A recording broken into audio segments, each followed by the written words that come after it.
ಕ್ರಿಸ್ತನಲ್ಲಿ ಪ್ರೀತಿಯ ಸಹೋದರರೇ ಮತ್ತು ಸಹೋದರಿಯರೇ, ನಿಮ್ಮೆಲ್ಲರಿಗೂ ಮುಂಜಾನೆಯ ವಂದನೆಗಳು. ಕ್ರಿಸ್ತನ ಜೀವಿತ ಪಾಠದ ಹೆಸರು ದೀನಭಾವದಿಂದ ಎಡೆಬಿಡದೆ ಪ್ರಾರ್ಥಿಸಿರಿ.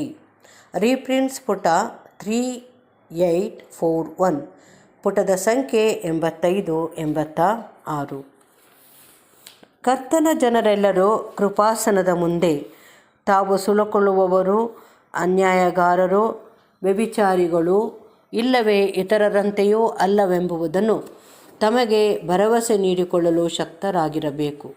ಇದೆಲ್ಲವೂ ನಮ್ಮ ಕರ್ತನು ಪ್ರಕಟ ಮಾಡಿ ಹೀಗೆ ಹೇಳಿರುವುದಕ್ಕೆ ಸರಿಹೊಂದುವುದು: ನೀವು ಲೋಕದ ಕಡೆಯವರಾಗಿರುತ್ತಿದ್ದರೆ ಲೋಕವು ನಿಮ್ಮ ಮೇಲೆ ತನ್ನವರೆಂದು ಮಮತೆ ಇಡುತ್ತಿತ್ತು.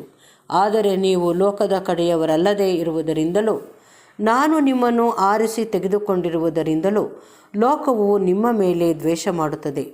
ಲೋಕದಿಂದ ಪ್ರತ್ಯೇಕಿಸಲ್ಪಟ್ಟಿರುವುದರ ಈ ಪ್ರಮಾಣಗಳು ನಮ್ಮಲ್ಲಿ ಕಂಡು ಬಂದದ್ದೇ ಆದಲ್ಲಿ ನಾವು ಸಂತೋಷಿಸಬೇಕು. ಆದರೆ ನಾವು ಹೊಗಳಿಕೊಳ್ಳಬಾರದು. ಇಲ್ಲವೇ ಇವೆಲ್ಲವೂ ಸ್ವತಃ ನಮ್ಮಿಂದ ಸ್ಥಾಪಿತವಾದವುಗಳೆಂದು ಪರಿಗಣಿಸಬಾರದು, ಅಥವಾ ಇವುಗಳಿಂದಾದ ಪ್ರಶಂಸೆಯನ್ನು ನಾವು ತೆಗೆದುಕೊಳ್ಳಬಾರದು. ಈಗಾಗಲೇ ತೋರಿಸಿಕೊಟ್ಟಿರುವಂತೆ ನಾವು ಏನಾಗಿರುವವೋ ಅದು ಕರ್ತನ ಕೃಪೆಯಿಂದಲೇ. ಫರಿಸಾಯನು ತಾನು ವಾರಕ್ಕೆ 2 ಆವರ್ತಿ ಉಪವಾಸ ಮಾಡುವೆನೆಂದು, ಅಲ್ಲದೆ ತನ್ನ ಎಲ್ಲ ಸಂಪಾದನೆಯಲ್ಲಿ 10 ಪಾಲನ್ನು ಕೊಡುವುದಾಗಿಯೂ ಇರುವನೆಂಬುದನ್ನು ತನ್ನ ಹೊಗಳಿಕೆಗಾಗಿ ಹೇಳಿಕೊಂಡನು. ಈ ಉಪವಾಸ ಮಾಡುವುದರಲ್ಲಿ ಆತನು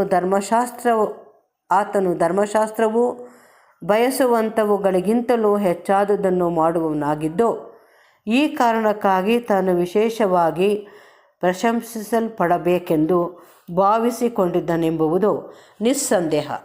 ಆದರೆ ಕರ್ತನ ದೃಷ್ಟಿಯಲ್ಲಿ ಅದು ಹೀಗಿರುವುದಿಲ್ಲ. ಕ್ರಿಯೆಗಳು ಎಂದೂ ನಮ್ಮನ್ನು ನೀತಿವಂತರೆಂದು ಸಮರ್ಥಿಸುವುದಿಲ್ಲ. ನಾವು ಮರಣ ಪರ್ಯಂತರ ಉಪವಾಸ ಮಾಡಿದರೂ ಅದು ನಮ್ಮನ್ನು ನೀತಿವಂತರಾಗಲು ಅರ್ಹಗೊಳಿಸುವುದಿಲ್ಲ.